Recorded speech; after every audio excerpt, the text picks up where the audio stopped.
Mga kapatid, ito ang balita ngayon na ating bibigyan ng reaksyon at hindi maganda mga tol, no, dahil nga sa patuloy na kaguluhang nangyayari, no, sa Middle East mga tol. Marami ang nadadamay, marami ang mga inosenteng hindi naman nila rin siguro gusto na malagay sila sa ganong sitwasyon, pero wala mga tol Nasa gitna sila ng banggaan ng mga bansa mga tol. Ito ang report mga tol mula rito sa News 5. Higit 20 ang nasawi mga kapatid sa pag-atake ng Israel sa Lebanon, no? Yan, sabi rito sa report, hindi bababa sa 20 katao ang nasawi matapos ang panibagong pag-atake ng Israel sa Lebanon. Mga tol, na tumama mga kapatid sa isang residential area. No, ito yung mga bagay na hindi natin talagang gugustuhin, no, dito sa ating bansa. Well, anyway, bigyan natin to ng reaction video commentary. Samahan ninyo ako mga tol.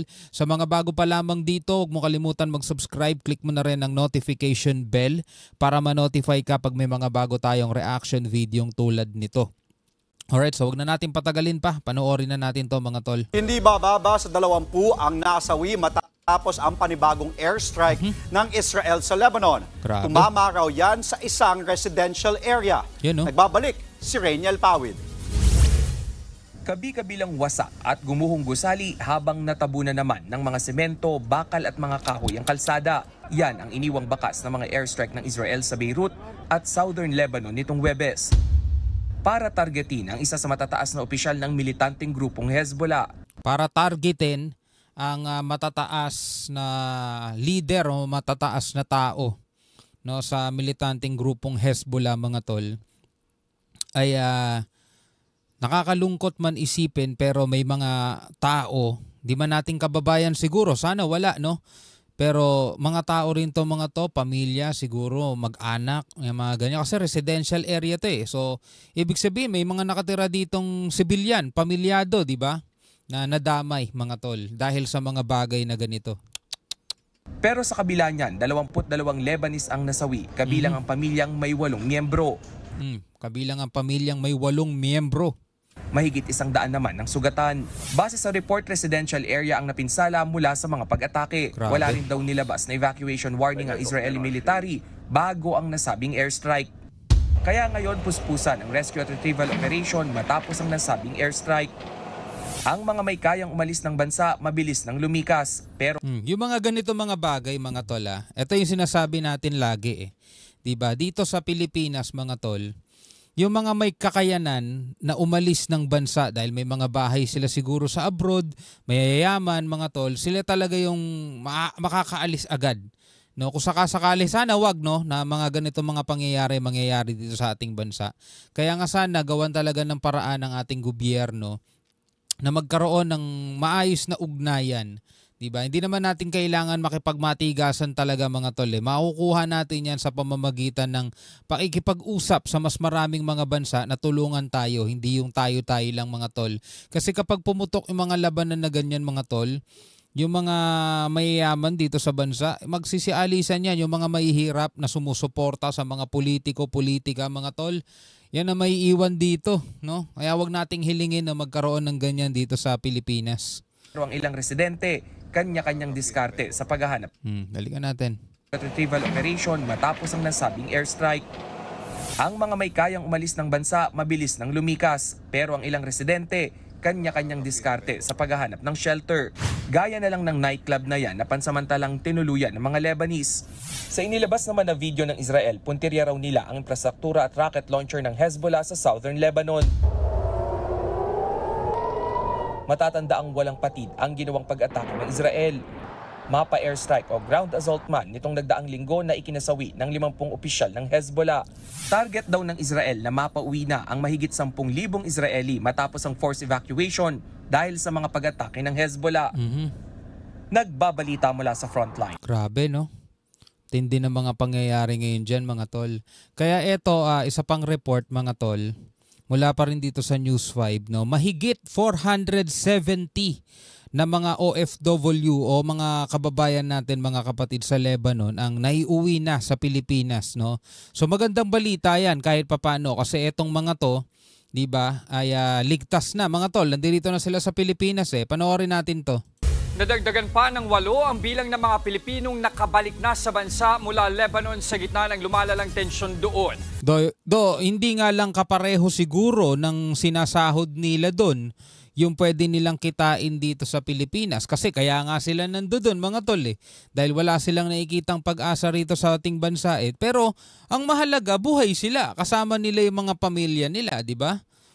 Magagawa ng paraan yan. Maraming mga umasenso at maraming mga nagtagumpay din dito sa Pilipinas. Live mula sa Pasay City, nasa frontline ng balitang yan si Rainiel Pawid. Rainiel, buti naman at tila bumibilis ang repatriation efforts ng ating gobyerno. Tama, Jester, no? Sabi nga ng pamahalaan ay sulitin na ito ng ating mga kababayan doon sa Lebanon. Lalo na nagbubukas na ang mas maraming commercial flights doon sa Beirut, Lebanon. Beirut, Lebanon, yun mismo yung binabakbakan mga tol ng Israel. Pasado 2:00 ng hapon nang lumapag ang eroplanong sinasakyan ni Gisette at Telma. Dalawa lamang sila sa mga Pilipinong naipit sa lumalalang tensyon sa pagitan ng Israel at grupong Hezbollah sa Lebanon. Kaya naman walang mapagsidlan ang kanilang kasiyahan matapos ang di birong pinagdaanan. Hindi na po ako nakakatulog na po sa gabi kasi po may naririnig po akong mga sa pagsabog po. Kaya po nagdesisyon na rin po akong umuwi. Natutrauma po kami. At papunta ko sa airport, may sumabog. Nadagdagan pa Grabe no. Imagine mo yung mga pinagdaanan nila no. ng 6 ang mga nagbabalik bansang mga OFW pagsapit ng 5:00 ng hapon. Ayon sa Overseas Workers Welfare Administration, kada linggo ang gagawing repatriation kung hindi maantala ng mga pagsabog ang operasyon ng paliparan sa Beirut. Ang nakaslate natin, ang book natin ay 213. Kasama yung 8 na umuwi kahapon, total lang na pauwi na natin ay 472. Yung 213 na nabanggit ko ay uuwi ito hanggang sa October 29. Gumugulong na rin ang proseso para sa tiket ng 150 iba pa. Dami Habang pa. mahigit 170 naman ang humihingi na ng exit documents sa Lebanese immigration dahil walang hawak na pasaporte. Naku. Salamat po sa pagkain ng sarap-sarap po. Sa video na ibinahagi ng OWA, makikitang sama-samang kumakain ang ating mga kababayan sa Beirut. Sila'y nanunuluyan sa isang evacuation area habang naghihintay ng kanilang tickets pa uwi. Pagdating dito sa Pilipinas, aabot sa 170,000 pesos ang financial assistance na matatanggap ng bawat isa sa kanila. Pwede na makapagsimula ng isang maliit na hanap buhay, 170,000 pesos mga tol. 'Di ba? Ang mahalaga kasi diyan, buo ang pamilya, sama-sama, kung nanay ka kasama mo asawa at mga anak mo, 'di ba? Kung ikaw naman ay anak, kasama mo na mga magulang mo, kapatid mo, 'di ba? Yun ang importante.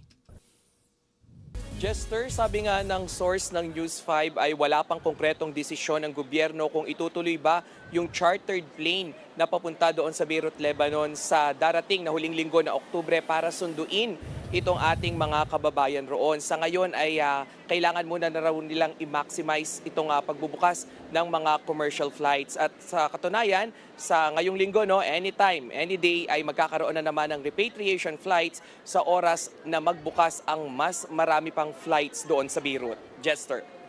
Grabe, yung mga nangyayaring ganito mga tol, tulad nga ng lagi nating sinasabi, ito yung mga ayaw natin masaksihan dito mismo nangyayari sa Pilipinas. Kaya yung mga nagko-comment na, gera na, naku po, baka hindi nyo alam kung ano yung sinasabi ninyo. Hindi naman natin kailangan ma-experience yan para malaman natin Panoorin lang natin Itong mga balitang to na mula sa ibang bansa kung gaano, diba? Karimarim yung mga nangyayari doon sa kanila mga tol. Hindi natin nihilingin yan. Sarap mabuhay, diba? Nakakapag-mall ka, nakakapagbakasyon, diba? Nakakapunta ka sa mga magagandang tanawin, nakakapag-relax. Mga anak mo nakakapag-aral, ikaw nakakapagtrabaho ka araw-araw. Diba? Tignan mo na lang yung kapaligiran mga tol. Hindi natin gugustuhin yung malagay sa ganong sitwasyon. Diba? Anyway, bilang isang Pilipino, ano ang masasabi mo dyan? Comment ka na lamang sa ibaba. Hanggang sa muli, ako nga pala si Shobaldi. Peace out.